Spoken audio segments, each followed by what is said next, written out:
Hello everyone and welcome back to another reaction video. Today we are checking out the real reason Riot's MMO is set up for success by Necrit. I thought that we are done for Riot's MMO videos for a while, but I guess this is a Christmas surprise, let's say that. Curious, but intriguing. So the original video will be in the description below. Go show some support to Necrit. He makes a very nice lore videos about Legends of Runeterra or League of Legends in general, Riot's games in general, everything basically. So without further ado, let's just check this one out and see what he has to say. Well, I already made 4 MMO videos, and at the end of the last one I said that would be my last one, because up until that point I was simply showing people what already exists. Going past that point would be pure theory crafting. So... But no one said I can't talk about something that people already talked about. Okay, not entirely. You see, a lot of people mention some good and big reasons why Riot's MMO is set up for success. I will repeat some of those points in this video. But the reason why I decided to talk about this topic as well is because, as someone who has been with Riot Games for over a decade, I know their patterns of behavior. I know their entire past when it comes to monetization, and that means all the good stuff and the bad stuff. I know their past when it comes to their game's success. And I know what they do when things don't go well. And some of these points tell us a lot about how Riot's MMO is shaping up.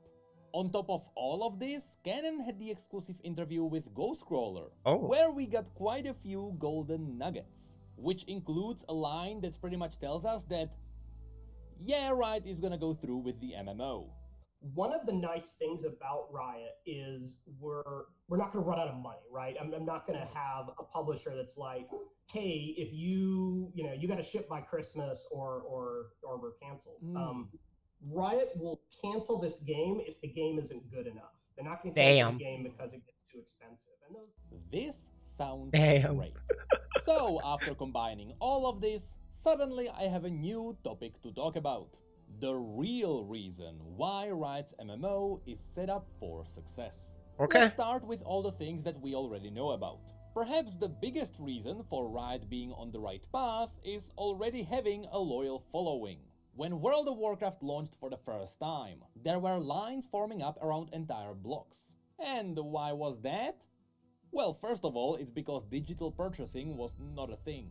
But more importantly, because people knew the Warcraft universe from the other games. And they knew Blizzard as a great developer.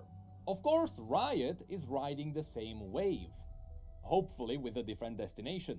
People know League's universe from League of Legends. And Riot is essentially where Blizzard used to be.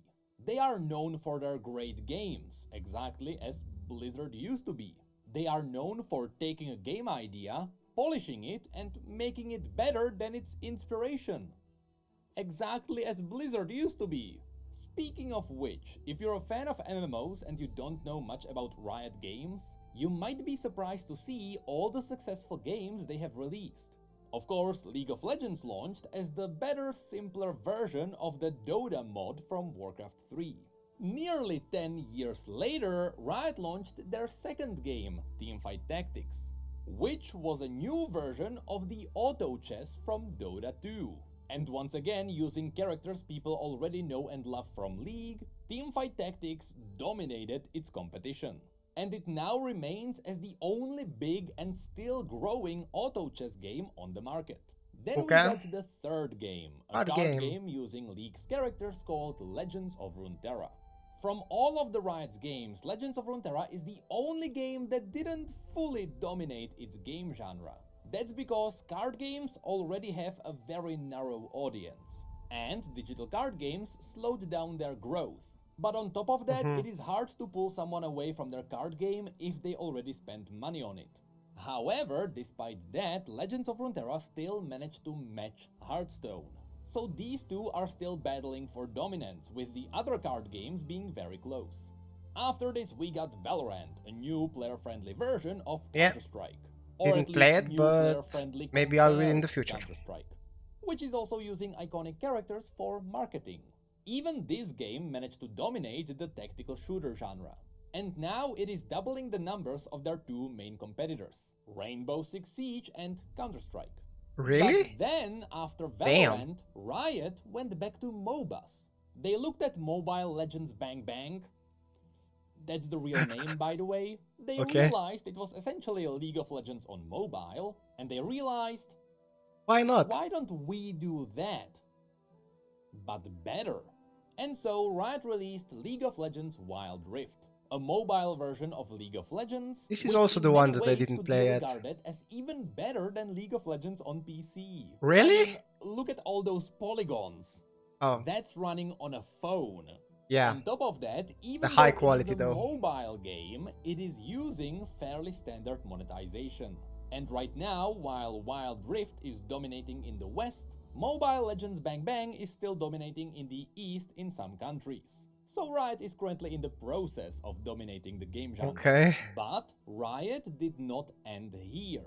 They recognized that people wanted to play more games with their League of Legends characters. And so they launched Riot Forge, a smaller publishing studio that is working with indie developers to make games with their IP. And here we already got two games. Hextech Mayhem is a League of Legends spin Ooh. on the rhythm-based Bitrunner, a 30-minute game which I have about 10 hours in, and Ruined King, which is about 40-hour-long RPG that is telling a canon story from the universe. I didn't Also, know you the can- Ziggs Mayhem one, but I do know this one. That's me! But in 2023, we are also expecting two more games. Song of Nunu, which seems to be an adventure platformer taking place in the harsh Freljord. Okay. And Convergence, a 2D action platformer in Piltover that seems to be lining up really well with Arcane 2. Both of these games were delayed from 2022 to 2023. Oh. Because, guess what? No, it's not crunch time. It's because Riot Games actually care about their games. With the two already released Not Riot ready Forge yet. titles scoring 80% and 90% of overall positive feedback. So, the takeaway from this is, yes, Riot has a history of nearly flawless game releases. They have not seriously flopped yet. Yeah. And their monetization practices are not too far away from this. In Canon's interview, Ghostcrawler straight up mentioned they will not sell player power. We're not going to do pay to win. We're not going to do pay to power. I'm pretty confident saying that. What Wow, the that's business? big. That's a big one. I probably said that, or a lot of players have assumed it. It's just not Riot's style. Right. We really want players to feel like they're welcome back in the game at any time. And Well, yeah, if life is rough right now and you're free between to jobs play, and you or just can't, I guess you can't pay for the subscription, I'd rather them not churn out rather than be able to keep playing. So I could see a that's why subscription Riot or has battle traditionally pass liked, for the free-to-play MMO. with purely cosmetic purchases. As you heard, Ghostcrawler didn't even approach it as big news. Yeah. He just casually dropped this piece of info because that's a given at Riot Games. Now, I know what you might be thinking. In the past, some other developers from some other studios said they wouldn't do it. And they did. Until the moment they did it. So what makes this different for Ghostcrawler? Well, you see, this is simply how Riot operates. And if you need a proof, look no further So far. than Riot's future game known as Project L. Project L is a league-based fighting game. Oh. And Riot is making sure the fighting game genre is yet another genre dominated by Riot Games. And in their latest dev update, they mentioned the exact same thing. We want you to be able to play no matter where you live, what your skill level is, or how much money you have to spend on a game. To that, I'm happy to confirm that Project L will be free to play. If you've played a Riot game before, this probably won't come as a surprise. Our team is made up of fighting game veterans and folks who are passionate about serving the FGC. And we operate with one approach. If we Are wouldn't they like really it, getting we won't. so much money with When it comes skins? to monetization, we promise to be respectful of both your time and your wallet. Respectful of both your time and wallet. Theoretically, this doesn't exclude buying power. Anyway, what this means is that Project L will most likely run exactly like League of Legends. You play the game for free to unlock fighters, but you can also buy them directly. Mm-hmm. Now, because they mentioned that they will be respectful of your time, hopefully the grind won't be that awful. I assume it will be something similar to Valorant, where you can unlock each new character every week. Not one character per month, as some games are doing it now. I mean, it's the same studio, they can just pass over the numbers and see what worked. And because they mentioned your wallet, I assume the skins won't be as pricey as Valorant. Speaking of which, let's talk about the overall monetization at Riot Games and what it means for Riot's MMO. I have no feel how Valorant's weapons are cost. Every Riot game is a free-to-play game, which run on skins and time-saving monetizations. Yes. Now, when I say time-saving monetizations, you may jump to the conclusion that even time-saving is indirectly buying power. However, that really depends on what you are buying, and in Riot's case, I can confirm it is not pay to win. But before we get to that, let's quickly talk about the skins. In League, Riot struck a good balance, with most champion skins being between 5 and 10 bucks, with the vast majority of them having unique spell effects. And occasionally you can buy the massive 20 bucks skins, which change up the entire animations of the champions. All of that is fairly standard, nothing crazy here. But I have to say, as I mentioned in my last video, it seems like Riot is shifting their focus away from League. But while their focus is going to the other projects, they have to keep the monetization going. So these days, League is actually getting less gameplay content than we did a few years ago. But we are still getting the same amount of skins. This means that because the vast majority of the content is skins these days, I miss some game modes, like skins are exclusive ones. Everything else. And I find it funny that you can connect this to what Ghostcrawler said in the interview about monetization. To look at League of Legends, for example, if we stopped making champions and just kept making skins, at some point players are like, well, this kind of sucks. You're only focused on the money-making side of the game. So you need to do both. You need to make sure the game balance is good. You need to update everything that you can in order for players to feel good about it. Yes, it kind of feels like League is in this situation right now.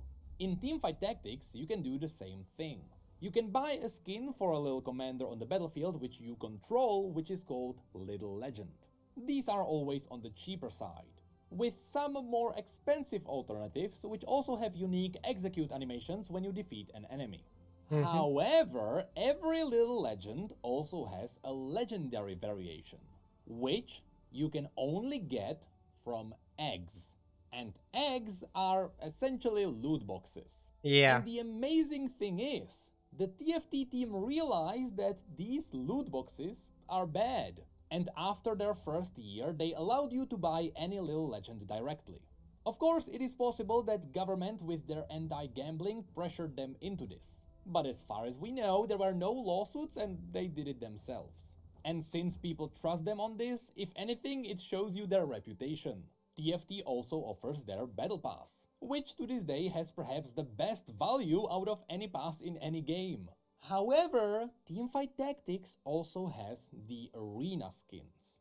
Because these are a massive chunk of landscape, of course they are a bit pricier than normal models. But the unfortunate part is that sometimes they also offer the legendary arenas, which go for up to $200. And I say up to because these arenas are a randomized drop. It is guaranteed to drop from egg number 60, which is around the $200 mark. But since you can get it earlier, you are essentially rolling for a discount. When Riot first announced this, I was shocked. I simply didn't expect it. I didn't know that. Mordog, the lead TFT developer, talked about it on his stream. And I realized I was wrong. Because TFT is so free to play, by which I mean you can't go more free to play without giving people money back. I mean, while in other games you grind for new characters or something like that. From the moment you log into TFT, everything is unlocked and you get the full experience. True. Even in League, that's not the case. Because of that, he mentioned that there are people who want to spend money on TFT, but they can't. Because in this game, you only have one Little Legend, so you technically only need one skin. Once you have the one skin you like, you don't need anything else. So, the team wanted to give the whales some food to support the game. And if you still feel like this was a greedy move, just listen to what Mordog has to say about it. For context, he is gonna mention Kaisa, and Kaisa is one of the $200 skins. Obviously, TFT has to make money to succeed, right? And so we have these expensive cosmetics that people want. That being said, if you don't have money, it can feel left out, and I agree with you. So typically what you have to do is you have to look for the opportunities to find something kind of comparable, and there will be opportunities. You're not going to be able to get everything, but for example, during events, there's going to be ones that are more accessible. You might get lucky and get one during an egg. It's also the kind of thing where, like, let's say you really like Dragon Chibimancer Kaisa. Who knows, in 2 years it may come back in a thing that's a promotion and be a little easier to get, you know, as time goes on. You never know. And so you have to find your moment where you can get the thing you enjoy rather than, you know, you have to have the new now. And unfortunately, like a lot of things in life, money counts and it sucks when you don't have money. It really does. And I know that. I've been there. So that's my honest answer. Hopefully that was genuine enough. I have never seen a dev so open about a massive, almost corporate level game. But yes, if anything, this shows you that Riot is trying to be fair about their prices. Lastly, when it comes to skins, we have to mention Valorant. Because Valorant I have is no idea. their most aggressive monetization. There, a normal recolor of a gun is about $10, with a full new model going for about 20. On top of that, melee weapons, so for example knives, are double the price. So, for a unique model on a knife, that would be $40. And on top of that, sometimes you get bundles of special weapons with unique finishers that go for up to $100. The logic behind this pricing is that for each gun you are only going to buy one skin. So once you buy a skin, you are unlikely to get another one. There is no gambling involved anywhere around Valorant. It is very much unlike Counter-Strike. So at least the monetization is not predatory per se. So That only said, it is still the shop pretty high. exists. Now that was all the notable skin monetization. It's fairly standard and sometimes the prices can go higher. However, remember, we are still talking about purely free-to-play games. Yeah. So, let's talk about the potential pay-to-win. For Riot, the worst offender of this could be skipping grinds and buying characters. We can find this in League of Legends, Legends of Runeterra, and Valorant. In Legends of Runeterra you can buy cards, but no one ever does that because the game gives you so many free cards you really don't have to do anything. That's true. In fact, the game is notoriously so fair it is struggling to make money. Only In from Valorant, you can unlock skins a new character and the every arenas. week if you really grind. Realistically, it is a new character every 2 weeks. And in League, you can buy champions directly, which could have been translated into power in the past. However, unlike in Overwatch, where picking heroes in the middle of the game can decide the game, and where the game is balanced around counterpicking, in League, that's not really the case anymore. A few years back, the game was balanced around hard counterpicking being a thing. But these days, Riot is trying to make sure that's not a thing for a very obvious reason. Unlike in Overwatch, in League, you lock in your champion for an entire game. So if you get hard counterpicked, you are not gonna have fun for the next 30 minutes. To combat this, Riot is slowly removing hard counterpicks from the game. And now you may have a slight advantage, but in general, any champion can win against any champion. Because of this, if you look at the players at the very top of the ladder, you may realize that all of them are playing one champion. So in League, if you buy a champion, you don't buy power, because owning other champion won't affect how your game is going. But you buy the option to try out other characters. There's definitely a skill involved. I should mention that League currently has over 160 champions. And the game is giving you a lot of champions for free. We are at that point, yeah. Again, it is free to play. But there is one more thing I need to mention. While Riot is built on a strictly not pay-to-win monetization, there was a time when you could buy power. This dark age will scare even the most powerful veteran players. Of course, I'm talking about runes.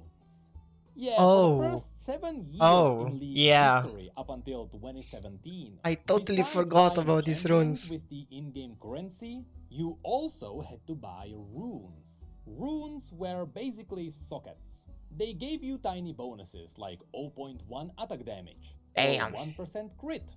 Of course, 1% crit was ridiculously overpowered, because all you needed was that one rune that gave you 1% crit chance. Because by default, everyone had 0. So in the early fights, what would happen if you had the tiny chance to win the lottery and crit them? Well, you would essentially decide the early fights. So of course, everyone always had at least one 1% crit rune. Anyway, the problem with these was that you needed a lot of runes to fill a rune page, with one full rune page being equivalent to one champion of the highest cost. But also, you couldn't customize the page before each game started.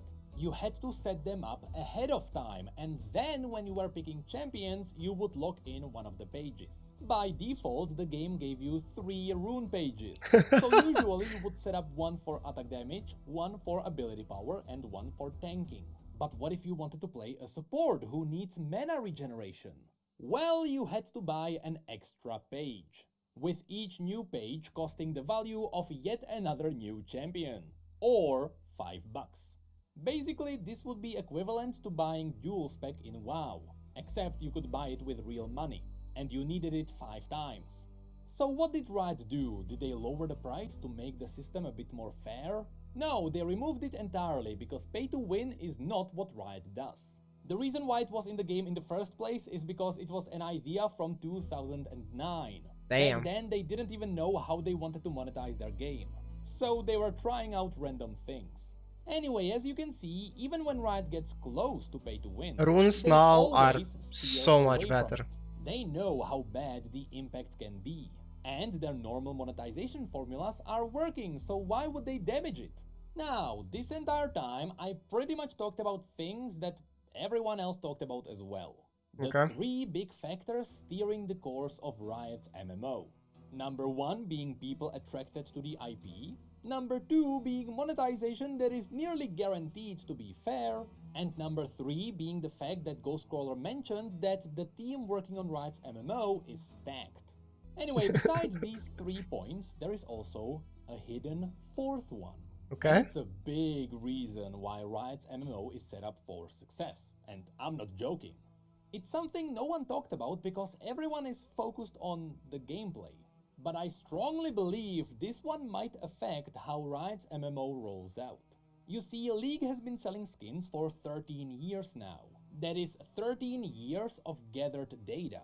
Data which can be applied to the MMO. They know what skins sell and what don't. They know which aesthetics are appealing and which are not. But most importantly, they have skin lines in League that people love. Yeah. And these could be ported over to the MMO. Now, if you don't play League and you don't know what I'm talking about, let me explain. Instead of just giving random champions random skins, Riot likes to connect skins together and make them part of the same alternative world. For example, there is the High Noon alternative universe.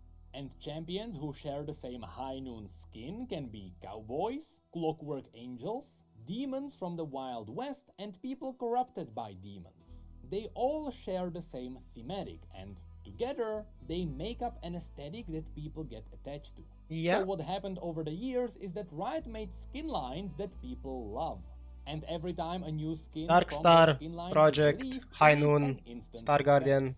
And of course, what they can do is that they can take these successful skin lines Empyrean. and sell them as transmog in the MMO. Top If you 5 consider the fact that they skin have lines to me. 13 years of customer data about purchasing skins, they are set up for success if they decide to sell premium transmog, because they know what transmog is gonna be popular. What's even cooler is that even though they didn't give us the exact order, Riot confirmed 5 of their most popular skin lines. So now, let me show you what Okay. might potentially appear in the in-game shop.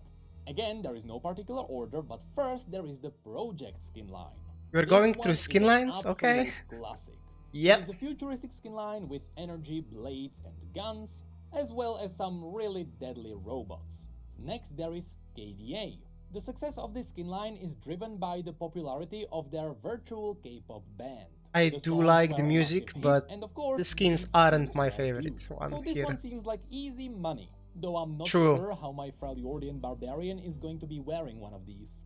Next, there is also Dark Star, a skin line around dark cosmic entities that are destroying worlds. The vast majority of these skins are stunning.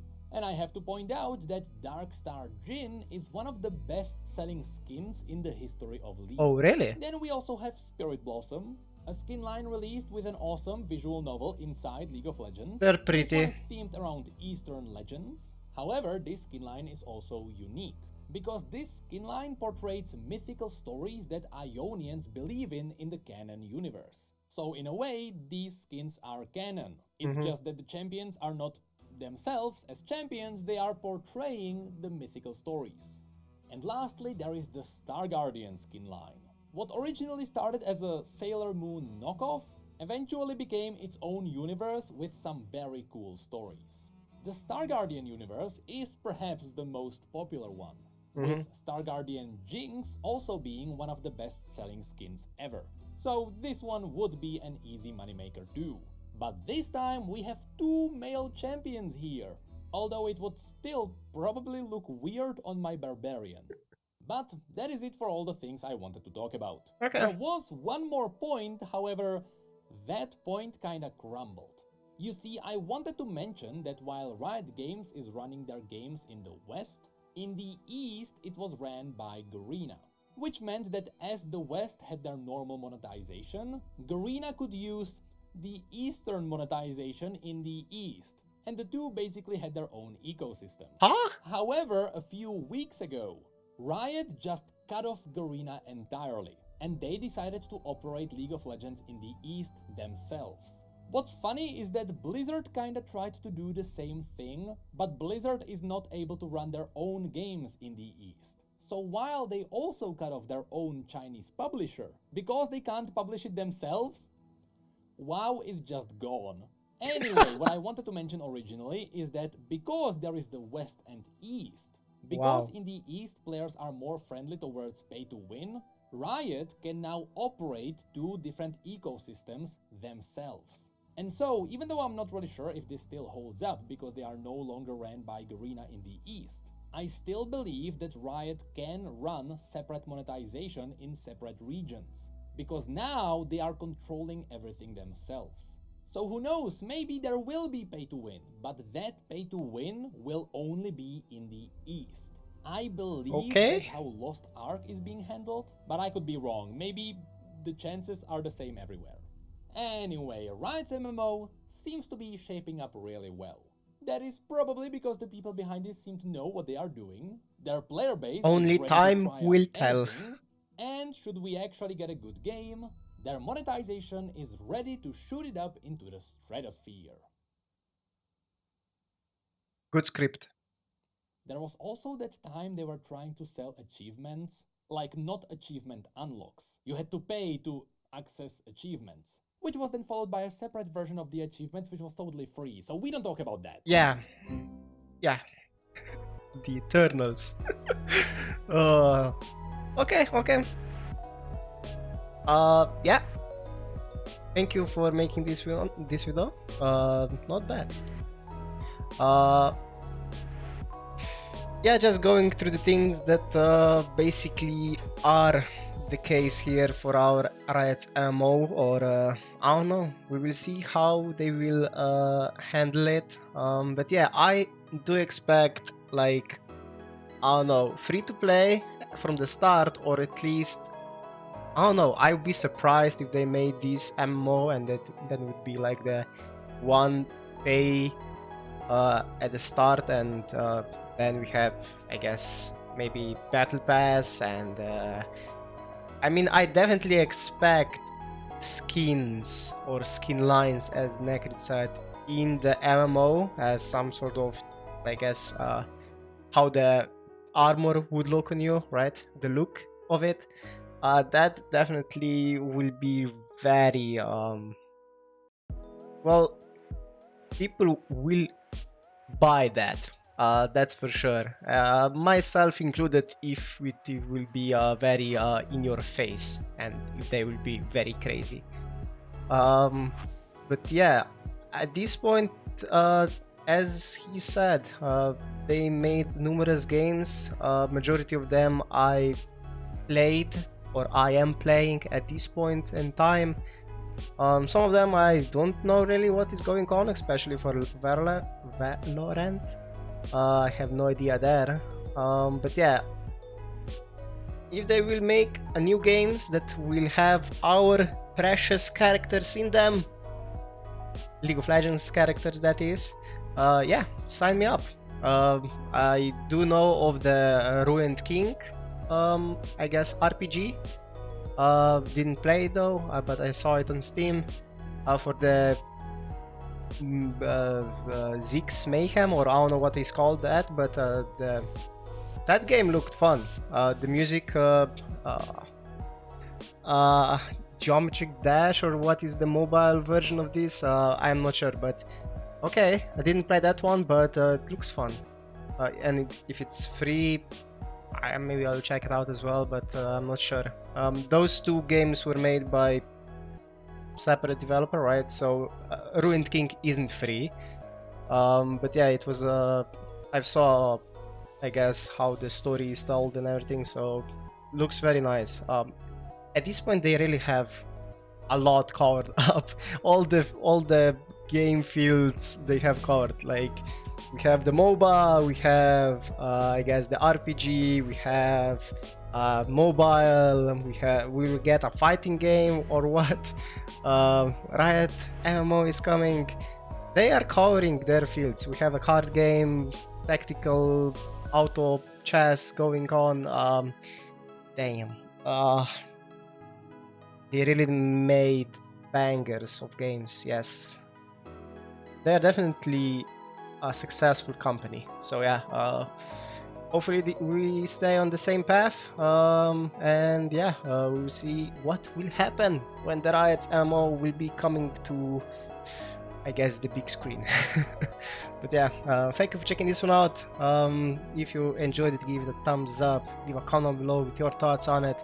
If you're new to the channel, subscribe, click that bell for notifications to be informed of my next reactions, gameplays, reviews, and other things that you put in the comments below for me to check out.